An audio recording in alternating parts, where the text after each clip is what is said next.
If you're getting into XR, you may be wondering, is the PICO 4 a good fit for you? Well, today I would like to talk about my experience by using this device at a high level, and I also have a really cool Dev Jam invitation for all of you. But first, how is everybody doing? And welcome back to my channel. All right, you probably hear me talk a lot about different XR devices over time in the channel, also in social media.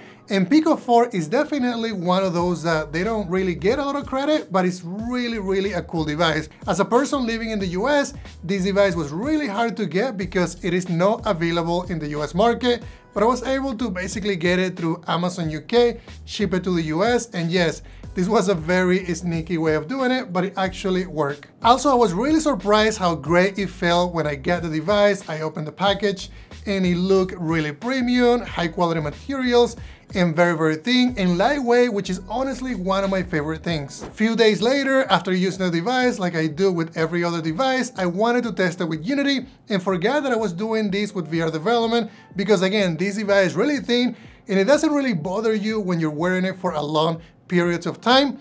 I also like the fact that the airflow kicks in if the device is getting warm, and honestly you feel the air on your face, which, you know, it keeps it really cool and even more comfortable than many popular standalone devices available in the market. And yes, if you ask me, Dilmer, do you recommend this device?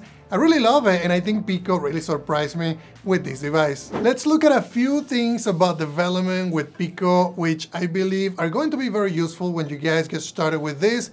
PICO provides a few different ways to develop applications and also games for different genres. Specifically, they provide the PICO Unity Integration SDK, which provides platform-specific set of features to interact with the PICO 4. There's also PICO Unity OpenXR SDK, which uses the OpenXR standards. It's a little bit more limited, but I also recommend looking into that.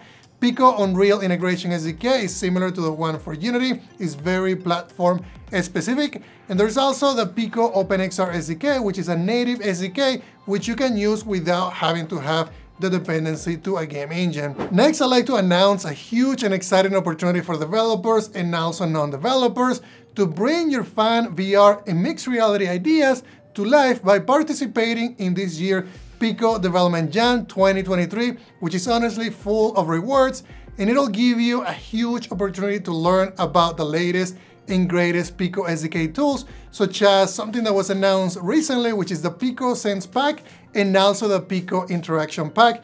In addition, there is also a big SDK update introduced on PICO SDK 2.3.0 for Unity and Unreal, which I'm going to be talking about today. I also want to give a big shout out to PICO and Intel for sponsoring this video, so thank you very much for doing that. All right, let me explain how you can participate and sign up to the Dev Jam, which is the PICO Dev Jam 2023, and I will also cover some of the requirements. So first, to participate in this unique XR opportunity, which will be hosted online, you can sign up by going to https://devpost.com and by using your email address and also region. This information is really critical because they will contact you in case that you win the prize. Key dates that are really important for this Dev Jam are as follows. The registration is going to start on September 25th. Also, the project submission deadline is going to go from October 2nd through November 10th. Judging selection is going to go from November 13th to November 30th. And also the most exciting part of this, which is the award announcement, is going to be on December 10th. So make sure that you look at those dates whenever you're thinking about planning your project. Okay, so let's move on to the fun stuff, which in my opinion are going to be the Dev Jam requirements. This is going to be where everything starts. So what kind of XR experiences are going to be accepted by PICO? This could mean that they are going to be accepting VR and also mixed reality experiences. You'll be able to submit experiences of all types, to be honest.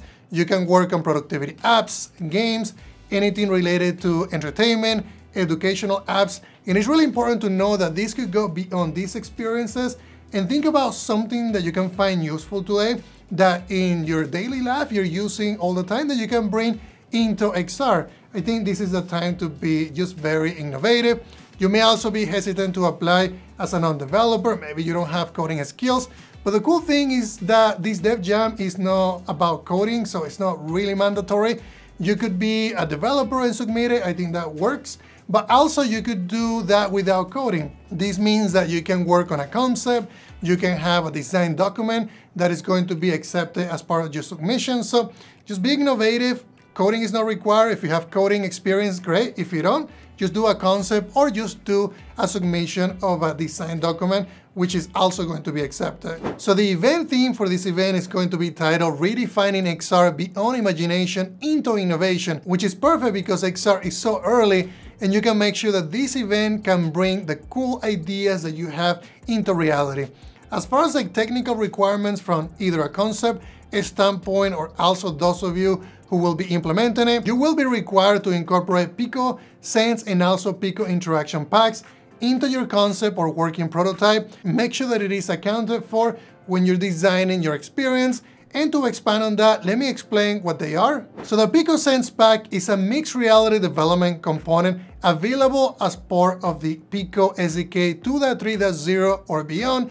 It allows you to integrate space calibration, spatial anchors, and other mixed reality features. On the other hand, the PICO Interaction Pack is extremely useful as it provides hand tracking features, improved hand tracking fidelity through better algorithms, and I am a witness of that because it's been improving with every OS iteration.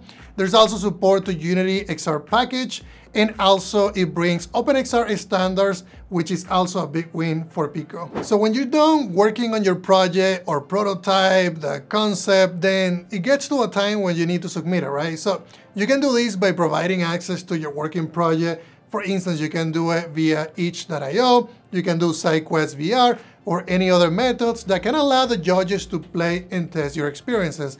If you're submitting a concept, then a concept idea or design document is going to be accepted. Just make sure that you have a link to those so they can actually check it as well. Another thing that I recommend that you do, you can include a PowerPoint or Google Slides, 3 to 10 pages, or the project description via PDF. Optionally, I would recommend that you just record a video explaining, and demonstrating how your experience worked. This could be 2 to 5 minutes, and just provide a link so that they can view that video in action. I think that's the easiest way to explain how the project works. The next thing that is really important is be sure to explain how you're using PICO Sense and also PICO interaction packs, because if you don't do this, it's gonna be mandatory and that's not going to be accepted with your submission. I'm also going to be including what the judges are going to be looking for. There's going to be a lot of innovation from your guys' side, but they're actually looking for specific tiers, which I'm going to be linking right below so you guys can see how the scoring system is going to work for your experiences. They're also going to be providing, I think, up to $50,000 across different regions. And it's really cool because if you get in first place, you're gonna get a specific amount. If you get in second place, third place, and so on. And it's also a great opportunity to build your portfolio, in my opinion, or to build a prototype that it could become a lot larger in the future. Maybe you want to be in the top 10 of the experiences built with PICO, and this is a great opportunity to do that. Well, I'm really excited about your participation in this PICO Dev Jam 2023, which I'm really looking forward to see what you create, which I'm sure is going to help you in creating many new XR experiences all around the world. And that's the cool thing, it's not only tied to one country, it's many countries participating, and I really want to see your unique ideas. I look forward for being a tester of many of those. So if you guys have any questions, you know what to do, just comment below, let me know, and subscribe if you want to see more videos with PICO and many other devices that are coming. Thank you very much, guys, and good luck.